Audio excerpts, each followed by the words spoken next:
Misi sa Vigan City, patay matapos na pagbabarilin ng mister dahil daw sa selos. Nakatutok si Ivy Hernando. Patay na nang makita sina Esperanza Reyes, 26 anyos, at ang kanyang mister na si Glemar Reyes, 25 anyos, residente ng Barangay San Pedro Sur, Vigan City. Kwento ng lola ni Esperanza, inutusan pa raw ni Glemar ang dalawang anak na bumili ng burger hanggang sa nakarinig na sila ng putok. Pinagbabaril na pala ni Glemar ang asawa sa iba't ibang bahagi ng katawan, saka isinunod ang sarili gamit ang kalibre 45 na baril. Datang nga ron, agririri dati cellphone. Pinagsawsawan na. So nga na kaya tinagawid di jay. So nga ito'y balay man tinagdarit ka na.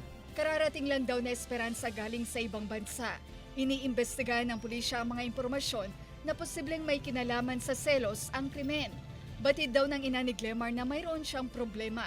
Basta dahil lang timbaga naman nga, sabi nga naaramid ma'am, na ibaga na ti problema na awan tinabangbanggi namin niya ma'am. Dahil laing ma'am.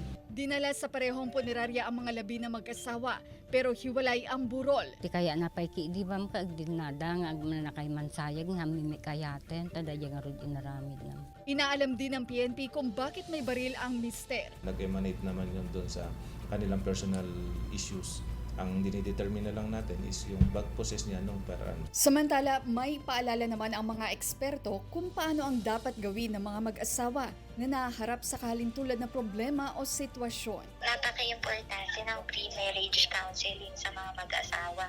Hindi lamang dapat parang sinasawalang bahala. Dito kasi nila matututunan kung paano nila masisettle yung kanilang awayan. Kasi sa loob ng pamilya, especially sa mag-asawa, normal lang na merong awayan. Pero yung hindi na kasi normal doon is kapag meron ng abuse na nangyayari. Kung may mga ganito ng cases, dapat ay i-report na ito sa mga kinauukulan.